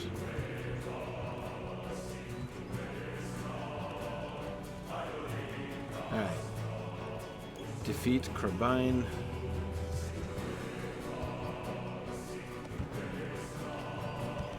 I really dislike these areas which are, you know, a mixture of mounted and unmounted mobs. Okay. Have you guys seen any crebain? No, yeah. To the south? Thank you. Thanks very much. Appreciate that. Okay.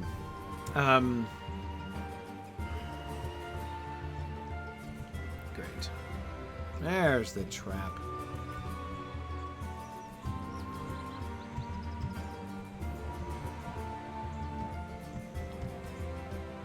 You want to ride off that way? No, ride the other way. I'm on this side. There you go. Strong work. Okay, baiting the trap. Okay. 8 of them? Oh, look, there are lots of them. Great. Okay. Let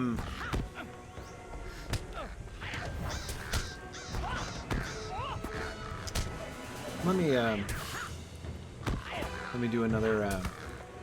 Oh, hey, what's your name? I won Danthaman.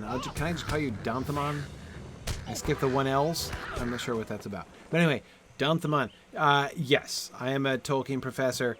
That's what I like to call myself. A Tolkien professor.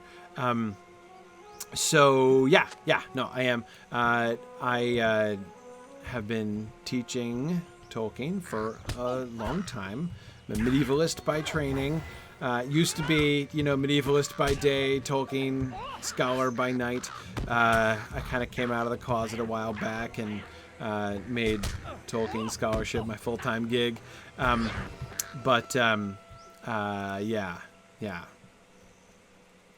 It's true. I am not Professor Tolkien. So, yeah, no, exactly. So the Tolkien Professor is is my online name. And believe me, other Tolkien scholars give me all kinds of grief about that, especially Mike Trout. Mike Trout teases me about that every single time I see him. My use of the definite article, as if to imply I am the only professor of, Tolkien studies in the world.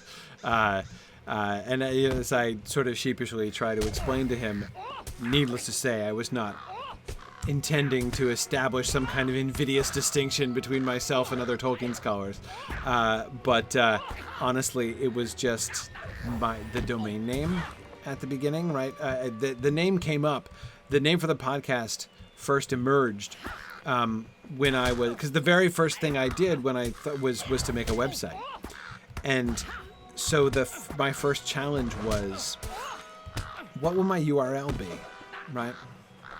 So I was trying to come up with a good URL, and I wanted something that would be memorable, but which would also be, kind of transparent, right? So people could tell, just what they were getting, right, when they went to my site. So one day I had a brainwave, and I'm like, the Tolkien Professor. That's really clear, right? And the use of the definite article, it's not like it was exactly accidental, but again, I was certainly not trying to establish myself as like the only one on planet Earth. But again, like, you can't exactly use an indefinite article in your web domain, right? I can't be like, come to atolkienprofessor.com, right? Like, that's like really bizarre. So I, the Tolkien Professor, I was like, hey, that's a great name for a website, right? I mean, like, that's so I was pleased, and it's been a great domain name. So I've been, at tolkienprofessor.com ever since that time. The name has worked perfectly well for my podcast title and stuff. What I didn't anticipate, what I didn't think through, and this is like the take-home lesson of this, like, always try to think through these kind of things when your nomenclature is important. And when you're adopting names or doing domain names and things like that, you got to think about this stuff. Because here's what I didn't anticipate. I didn't anticipate that people would start using it like a title, right? My podcast was called The Tolkien Professor, and my website was called The Tolkien Professor. I didn't expect necessarily that people would start calling me, like addressing me as the Tolkien Professor. Like, in retrospect, I probably should have realized that I was kind of inviting that by using that name. But I didn't fully really think that through. So, and then, of course, I've spent the last 10 years apologizing to other Tolkien professors for appearing to claim to be the only one when that was not my intention. So, yeah. And like I said, Mike Drought is always giving me grief about that. Mike Drought, of course, is the one you guys know him from the game. We saw his avatar, right? He's the guy who's up at the stone, right? In the quest we just did with Aemir. He's that bald scholar guy who explains the runes carved on the stone. Yeah. It's funny, actually, Druid's Fire, Tom Shippey's never, given me trouble about it. Probably because he's... probably because he's too generous and polite. Not that Mike Trout isn't polite, but Tom Shippey's never. I think probably because Mike Drought is kind of more in my world as far as this goes. You know what I mean? Mike Drought also has, an online presence and interacts with folks on Twitter and stuff like that. Whereas Tom Shippey doesn't really do either one of those things. My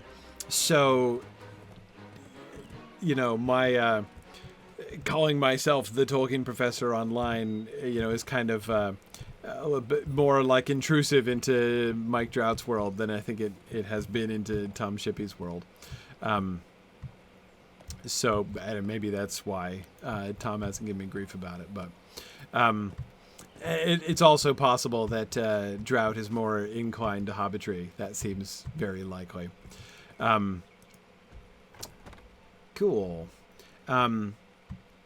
Let's see. Dunthman is asking me, in my opinion, are there any plot holes in The Lord of the Rings? Well, it really depends on what you mean by plot holes. Hang on, I gotta talk to Gísil for a second. See if he's reached out to his son. Because look, I think Gisling made a gesture towards you, right? So you need to reciprocate that and move forward. Oh, hang on a second. I've got comments. Tell me of your kin. Yeah. Thank Can we you talk about for your your son? help. My sons, Daorwine and Gisling, have made me proud. Ooh. Daorwina is your son. Okay. Gisling, my eldest, remains at my side in Garsfeld and aids my people with all his might. As for Daorwina, he is betrothed to Thane Winsing of Wallstow, and serves Theoden King at Edoras, where, along with his duties, he waits for that wretch Grima to slip in his deception. Wow. Gísil calling it like it is. Glorious the day will be when that worm's head rests on a pike. Tell me how you really feel. Okay, good. Well, I can see where that rests. All right. You did very well. Okay, the crebain shall no longer pose a threat. The time has come for a discussion. Good. Can we bring Gisling in? Right? Yeah. Let's have a sit down. Are we going to do an intervention now, Gísil? All right. Let's have a discussion. I need you to do We this. cannot deceive ourselves any longer. The half-orcs will continue to hound us at every turn. More crebain will flock here from the west, and with the orcs pushing up from the south, we simply will not survive. Some action must be taken, and while I already know what I feel must be done, I would ask that you speak to two of my most trusted soldiers and my son. Sending me across the room again. Go to them and learn their opinions, then we shall speak again. Thought we were making progress, Gísil. I really did. I gotta speak to Odd Enough first, I guess.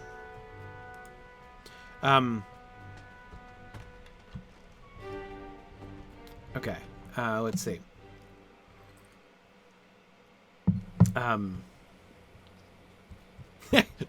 Ethelad points out that if you type a Tolkien professor, it goes to my website. See, there you go.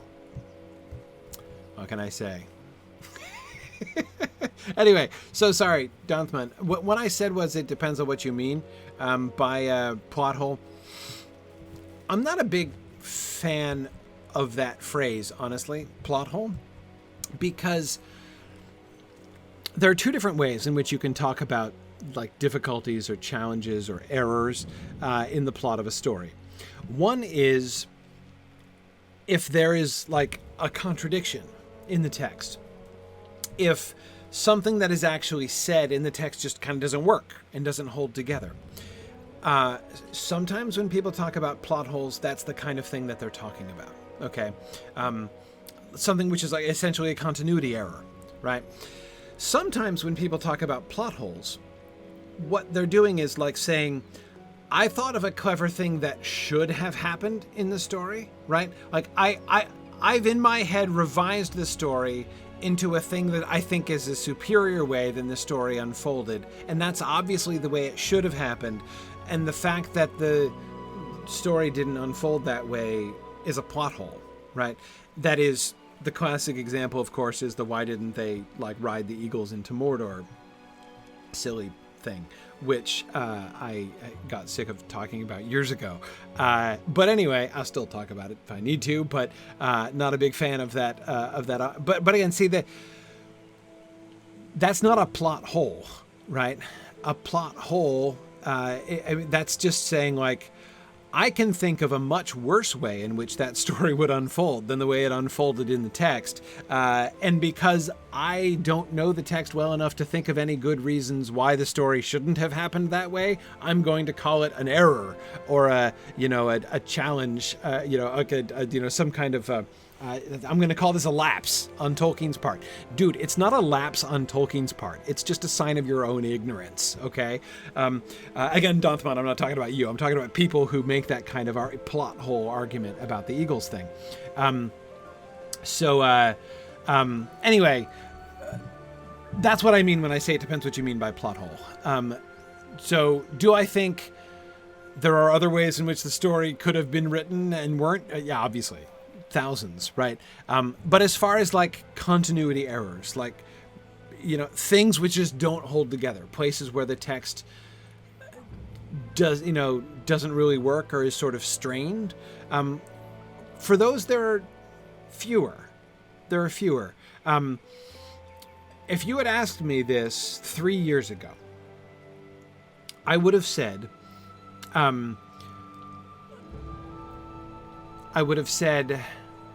yes, definitely. And what I would have pointed to is Weathertop. I would have said, I have said this before, in some places anyway, I would have said, the Ringwraith's failure to seize the ring on Weathertop doesn't really hold together for me. Like, it seems like I don't see a good enough like reason for them to have just run off after they stabbed Frodo, right? But I don't have that problem anymore. On Tuesday nights, I do Dunthman. I do a live broadcast on Twitch, not here on this channel, on the Signum University channel. I'm the president of Signum University, and on our Signum University Twitch channel, I do my broadcast called Exploring the Lord of the Rings, and there it is. Thank you, Moobot and Druid's Fire, for posting that. So on our Twitch channel on Tuesday nights, I do Exploring the Lord of the Rings, where we're going through the text slowly, with some attention to detail. And we've been doing the Fellowship of the Ring for 3 years now, 3.5 years.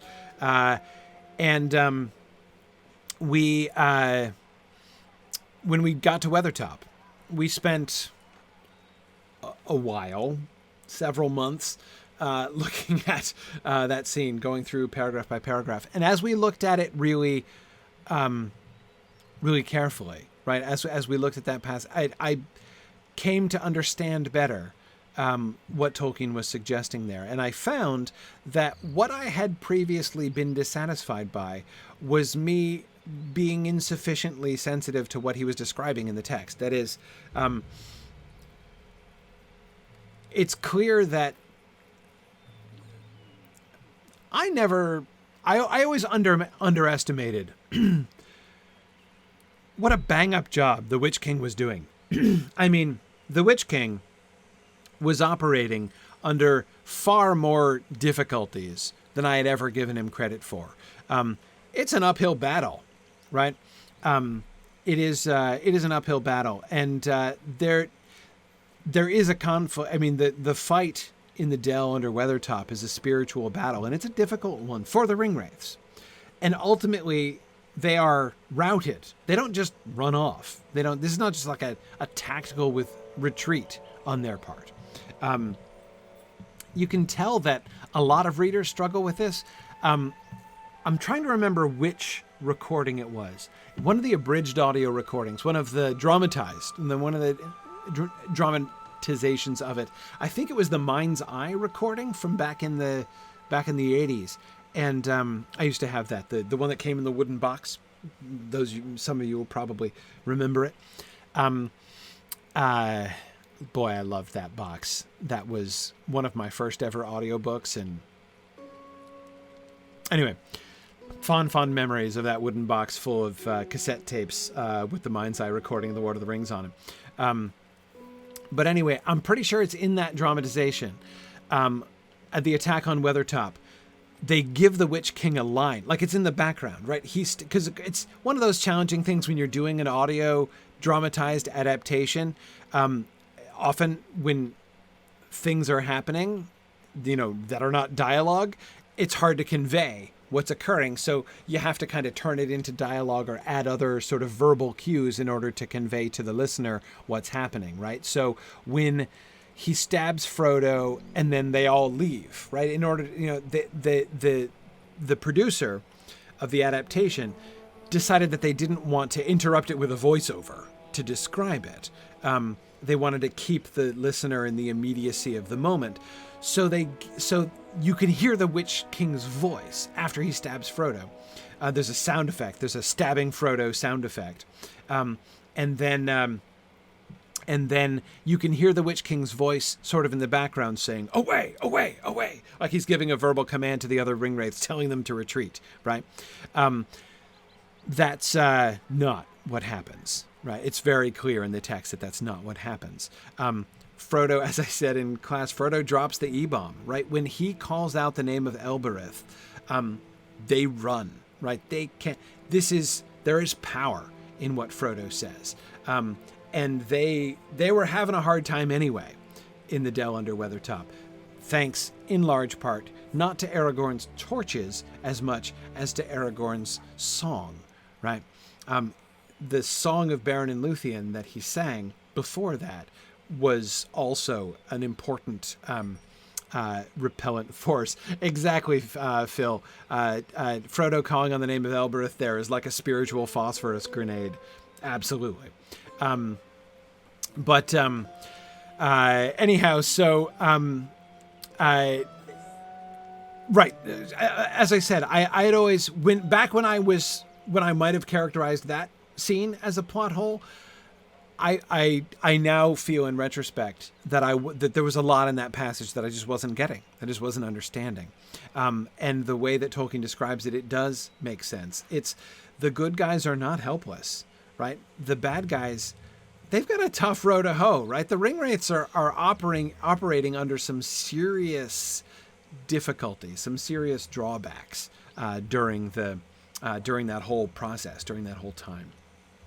I feel for them, really, I do. I mean, the Witch King is making the best of a bad situation there.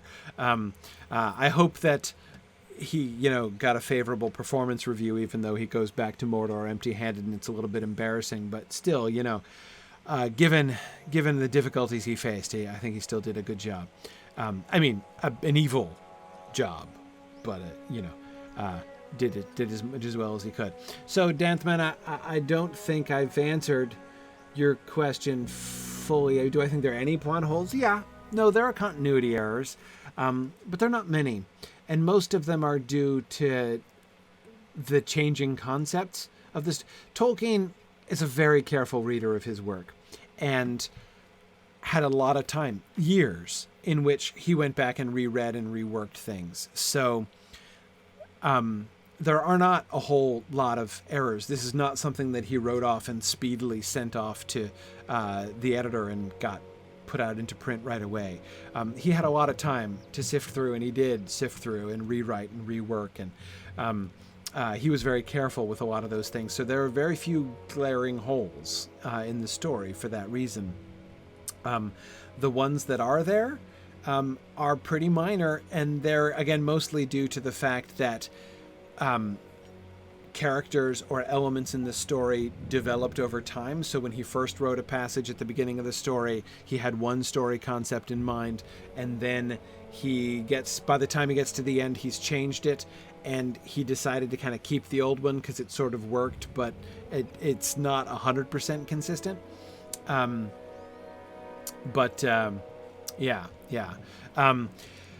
Dumpman says, should Elrond have pushed Isildur into the lava when he refused to destroy the ring? No. No. That would not... Murdering Isildur in that moment would not have been a good look for Elrond. No. And they weren't at... There might have been some lava nearby, but it didn't happen. It's not like in the movies. Isildur loots Sauron's corpse, right? Says he's going to keep the ring. They didn't even talk about it. Anyway, we actually just recently, within the last couple months, talked about this in the Council of Elrond, when Elrond reflects on this. And there are a bunch of elements to that, actually, as we were thinking that through together on Tuesday nights. I strongly recommend, if you would like, to join us on Tuesday nights. It's a really fun community. A bunch of the folks here in the chat right now are there in the room with us on Tuesday nights. And it's 9:30 p.m. Eastern Time on Tuesday nights on the Signum Twitch channel. We have some really fun discussions. We're just up. We're going to be doing Bilbo paraphrase, or like the narrator paraphrases The Hobbit really briefly, is where we're up to in the Council of Elrond. Funkadelica says it's an excellent show to binge as well if you're just starting out and have time to kill. Yeah, disclaimer, lots of time to kill. There are 140 2 to 3 hour episodes, so lots. But anyway, yeah, I recommend it. It's a lot of fun. I've learned so much. It's been an awesome experience. We're going through the entire Lord of the Rings, sentence by sentence and paragraph by paragraph, and we're on pace to finish the Lord of the Rings somewhere around the year 2040. I think I am hopeful, genuinely hopeful, that I will live to see the end of that project. Okay. What business have you with the Rohirrim? Okay, yes, Gísil wants to know your thoughts. Garsfeld will fall. Our foes are too numerous, and no aid comes for us from the Reeve. We should flee to Snowburn while we still can. All right, I should talk to, what's his name, Albrecht? No, it's Albrecht.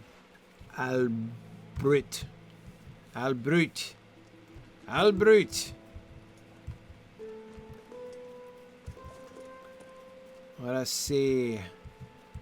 Are you standing on a rock too? Or are you up in a proper tower? Well, you're halfway up to a proper tower. Hey, Albrecht. What do you think? What business have you with the Rohirrim? We should slaughter our foes, every last one. Okay. Gísil is the most seasoned warrior among us, yet here he sits, content to converse as our proud town burns to the ground. Albrecht spits on the ground. Wow. There are more than enough of us to defeat any foe we face, but we cower within these walls. I respect my lord, but I have lost my patience.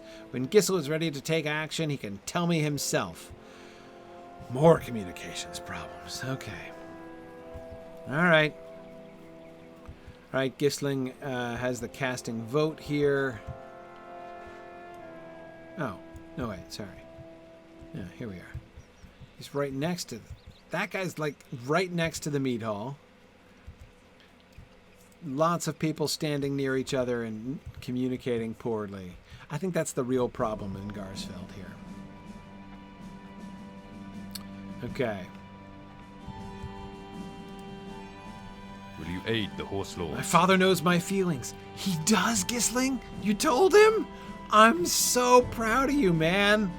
This is progress. This really is. I am hesitant to abandon the town I have called my home for many years now, but I know that our foes will eventually find their way in. Perhaps if we could excavate the crofters... Evacuate. Not, we don't want to excavate the crofters. That's... Whew, that'd be ugly, right? Especially the dude with the pitchfork. Don't excavate him, right? Okay, right. Evacuate the crofters to Snowborn, especially since they don't have any crofts to croft anymore. We could at least protect those that cannot defend themselves. I do not know if so. You're gonna halfway position here, Gisling. Right, we can at least protect those that cannot defend themselves. I do not know for certain that it will do us any good, but tell my father of my thoughts. I thought we'd open channels here, Gisling. He knows your feelings, you said. I thought, well... Thank you for your help. All three of them said exactly what I expected. What, is it like you talk to them? My son and I see eye to eye on this matter. Excellent. So there should be no problem with just walking over there. The crofters must be led to safety, for there is no way to hold against these forces. However, with the caravans destroyed between Snowburn and Garsfeld, many challenges will come with this decision. We have much to discuss. Yes, you do, and I think you should discuss it as a family. I need your help. The time has nearly come for us to set out for Snowborn with the crofters. My men and I will remain and hold Garsfeld for as long as we are able. Before we go, I require your aid with some final preparations. Gisling and I each have a task for you, and one of the townsfolk, a fellow by the name of Langar, has also asked for your assistance. Kind of creepy-looking guy, black skull cap. Is that him? Once these matters are dealt with, we will depart for Snowburn.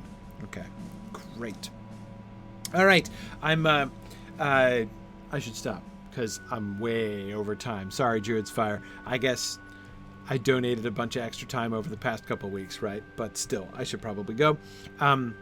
Thank you for your patience. So, a couple things here. First, before I go, just a couple quick sort of announcement things. First, I know I've been talking...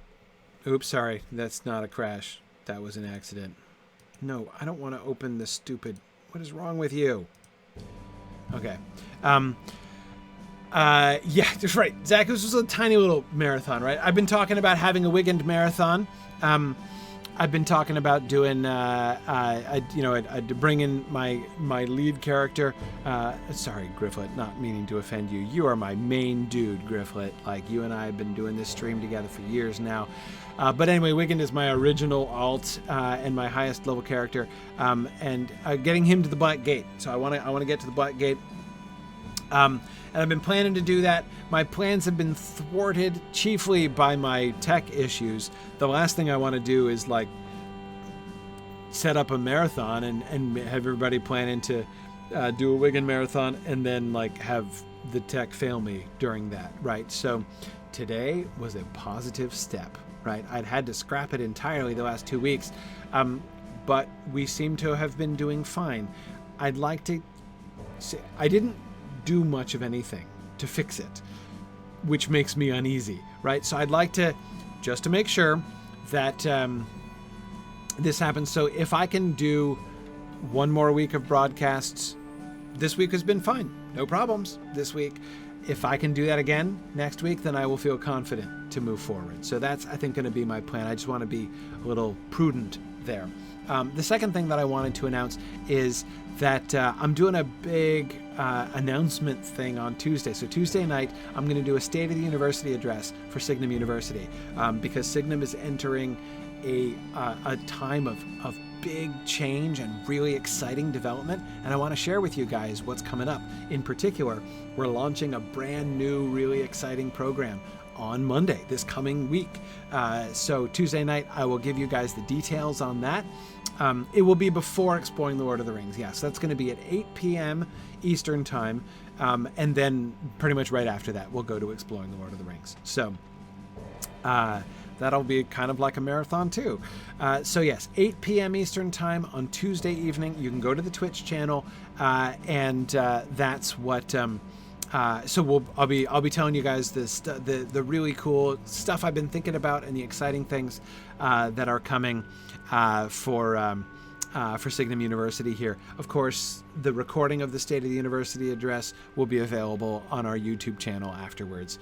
For those of you, I'm sorry to my European friends. I know when I do things in the evening Eastern time, it's hard, but it's also hard for like my California friends when we do things, in like earlier in the day. Time zones suck. It's hard. But anyhow, okay.